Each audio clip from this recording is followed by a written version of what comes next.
So magandang hapon po sa inyong lahat mga kaibigan Luzon, Visayas at Mindanao at kahit iba't ibang panig ng daigdig. Welcome back to my channel Katutubo TV Vlog. So mayroon po tayong mga kaibigan nakita doon sa ating kulungan. Ayan, yung labuyo mga kaibigan.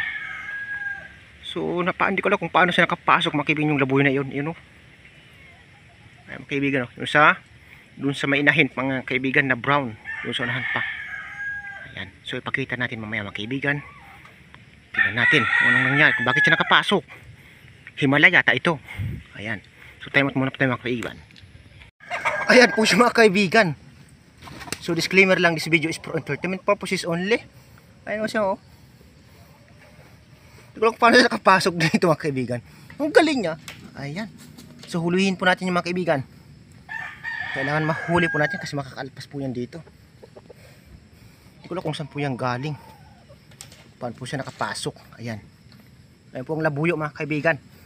So hulihin muna po natin siya mga kaibigan. And then pakita po natin siya sa inyo.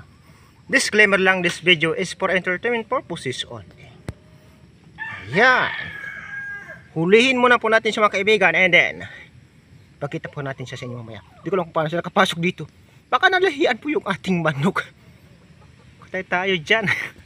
Ayan. So tayo mga kaibigan. Hulihin muna po natin siya. Baka makaalpas eh. Wala po akong tiwala sa ating net na ito.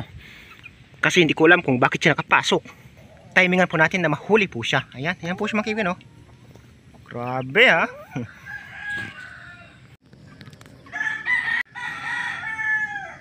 So ayan po mga kaibigan. Nandito na po siya sa ating mga palad. Hawak na po natin ang labuyo. Yung kanina nating binidyo. Hindi ko alam kung paano siya nakapasok dito. Nagbalahibo lang po tayo ng kaunti.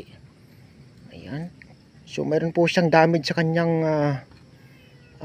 tag dito sa amin. Palingping eh. Ayan, hindi ko alam kung nadali ito ng sampukan o baka bulutong. Ayan. Padilin po dito sa kanyang kabila. Hindi ko alam kung paano po siya nakapunta dito mga kaibigan. Pero check upin po natin mamaya. So wait lang po mga kaibigan. Parang may balak siyang lumipad. Ayan. Ayan po ang labuyo mga kaibigan natin nahuli dito sa loob ng kulungan.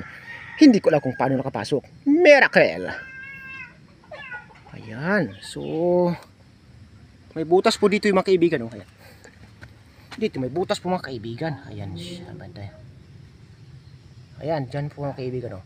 May butas po yan. Pero parang hindi siya magkasya eh. Mabuti na lang at hindi siya nakaalpas agad. Dito rin sa taas. Ayan o. Nakakaang din po yung mga kaibigan. Pero hindi naman po siya siguro galang dyan. So ikutan po natin ang ating kulungan. Titingnan po natin yung net natin kung saan po ang may butas. Hindi ko alam kung paano siya nakapasok dito eh. Nahihiwagaan din po ako mga kaibigan. Ayan. So time out muna po tayo mga kaibigan. Tayo lalabas muna po. So ayan po mga kaibigan. Nalaman na po natin kung saan po siya maaring pumasok.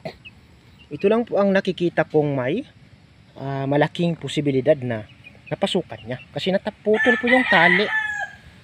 Yung tahi ng net ba? Naputol po siya mga kaibigan. Hindi ko alam kung paano siya nakapasok dito. Bakit naputol pa di ang tali? Ayan. Kasi doon ba mga kaibigan sa malapit sa dulo, imposible naman. Kasi may kamao ko lang po yung kalaki. Grabe naman na labuyo mamili ito po doon. Siguro mga kaibigan, sigurado ako dito ang laki nito oh. Mabuti hindi po nakalpas yung ating lawang inahin mga kaibigan. So ayan. So salamat. Hindi na po tayo naghirap mga kaibigan para manghuli ng labuyo. Ang labuyo mismo ang nagpahuli sa atin. Kasi pumasok siya sa ating kulungan. Walang kahirap-hirap. Ayan, kaya salamat.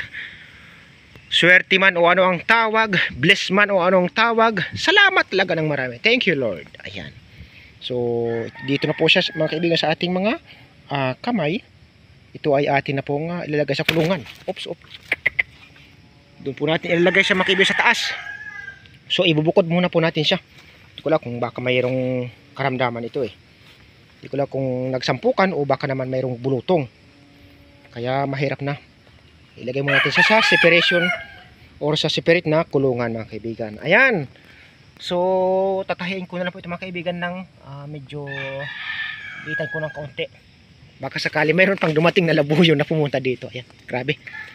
Yan, salamat po ng marami sa inyo lahat mga kaibigan. Sa inyong walang sawang panunod ng aking mga video. Thank you so much po. Ayan.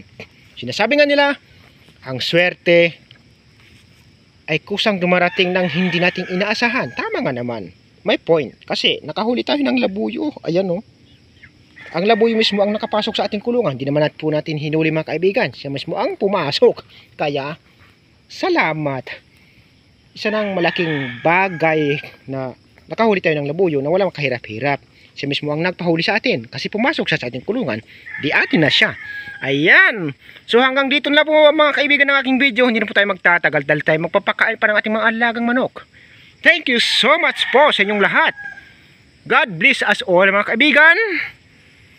Bye-bye. Chewing!